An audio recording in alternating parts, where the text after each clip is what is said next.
ન સમજે ને તો આપણે સમજી જવાનું. હંમેશા સમજવામાં ને જતું કરવામાં જે મજા છે ને એ બીજા શેમાંય નથી. રાઈટ વાત છે. માનવી પડે હા વાત ને.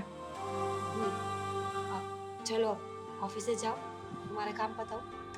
હા હા, સાગર કુમાર હજી આવ્યા નથી. આવે એટલે બંને સાથે જ નીકળીએ ને.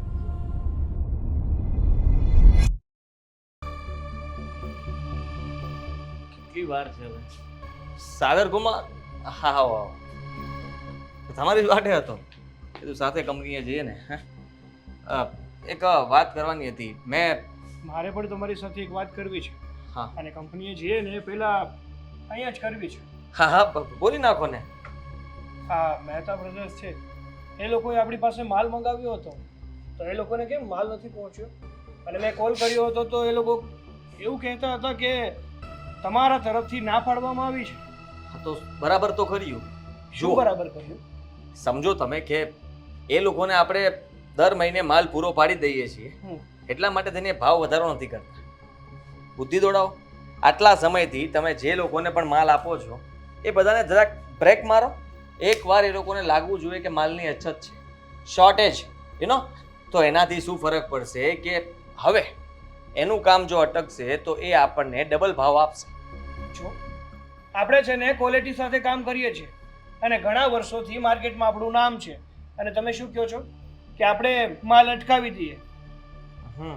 તો માર્કેટમાં ઘણા લોકો છે જે માલ આપી શકે. આ તો આપણી સાથે ઘણા સમયથી એ લોકો જોડાયેલા છે ને, એટલે આપણી પાસેથી માલ લે છે. ફરી પાછા તમારા શબ્દો પર જ જતા રહો. પાછળ જાઓ. તમે શું કહ્યું કે આપણે માલ કેવો બનાવીએ છીએ? ક્વોલિટીથી. ઓકે, તો ક્વોલિટી તો આપણી સારી જ છે. ઘણા બધા બનાવે છે, પણ આપણે જે બનાવીએ છીએ એ વસ્તુ નથી મળતી ને. સીધી વાત છે કે એ લોકોને આપણી જ વસ્તુ જોતી હશે તો એના માટે થઈને થોડો સમય રાહ જોવી પડશે. રાહ જોશે, આપણે કહીશું કે હમણાં અમે બધો જ સ્ટાફ બદલી નાખ્યો છે, અને એના માટે પણ મેં પ્લાનિંગ બનાવી નાખ્યું છે. આપણા જે કંઈ પણ જૂના કારીગરો છે ને એ બધાને રજા આપી દેવાની છે અને નવા કારીગરોને રાખવાના છે. એવું કરવાથી શું થશે? પ્રોડક્શન થોડું ઘટશે, નવા કારીગરો સેટ થતાં થોડી વાર લાગશે, એ હજી શીખશે. ત્યાં સુધીમાં આપણે એ લોકોને બતાવી શકશું કે અમે આખો સ્ટાફ ચેન્જ કર્યો છે. એના માટે થઈને ખર્ચો વધી ગયો છે, એટલા માટે માલ ઉપર હવે ભાવ પણ વધારો થઈ ગયો છે. એટલે હવે નવો ભાવ અમે નક્કી કરીશું. અરે આદિ કુમારા, કેવી વાત કરી રહ્યા છો તમે? થોડો વિચાર તો કરો. આપણી કંપની અત્યારે સેટ થઈ ગયેલી છે, ત્યાંના બધા વર્કરો આપણા પરિવાર જેવા છે. તમે એમ કહેવા માંગો છો કે હું મારા બધા સ્ટાફને મારી આ કંપનીમાંથી કાઢી નાખું? મેં બધો એના કરતાં પણ સારો સ્ટાફ મારી પાસે હતો ને, મશીનરી વાળો, એ બધો સ્ટાફને અહીંયા આપણે રાખી લઈશું. અરે પણ જરૂર જ નથી, કાંઈ જરૂર નથી. આપણી કંપની પ્રોફિટ જ કરે છે, લોસમાં તો જતી નથી. અને જેટલું પહેલા પ્રોફિટ કરતી હતી ને એના કરતાં વધારે કરે છે. તમે ધડ કરી રહ્યા છો મારી સાથે. તમને પસંદ નથી કે હું ઓફિસે આવું છું, કામ પર લાગી ગયો, એ બધું તમને ગમ્યું નથી લાગતું? મને બધું જ ગમે છે. મને કોઈ વાંધો નથી કે તમે મારી સાથે કામ કરો, મારી સાથે ઓફિસે આવો. મને તો સારું લાગે છે કે તમે મારો સપોર્ટ કરો છો, મારો સાથ આપો છો. આપણે બંને સાથે કામ કરીએ છીએ. એનો અર્થ એ નથી કે તમે તમારી રીતે ગમે તેમ કરો.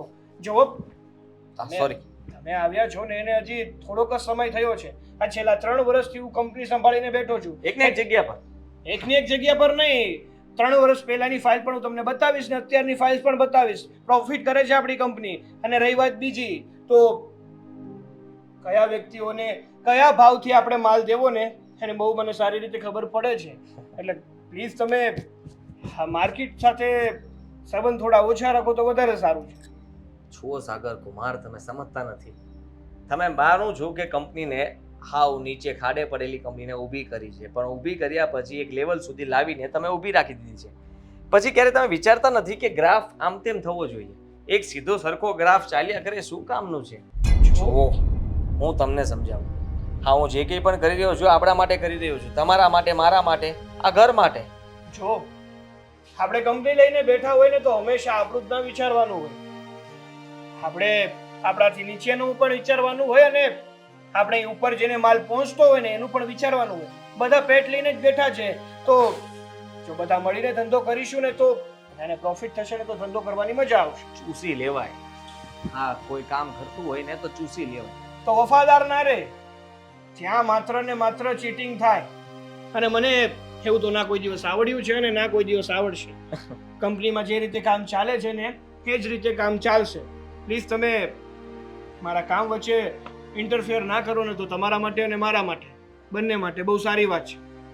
બાકી તમે મને મદદ કરો છો એ બદલ તમારો થેન્ક યુ, તમારો આભારી છું હું. સારું ચાલ. હા સીધી રીતે માનશે નહીં.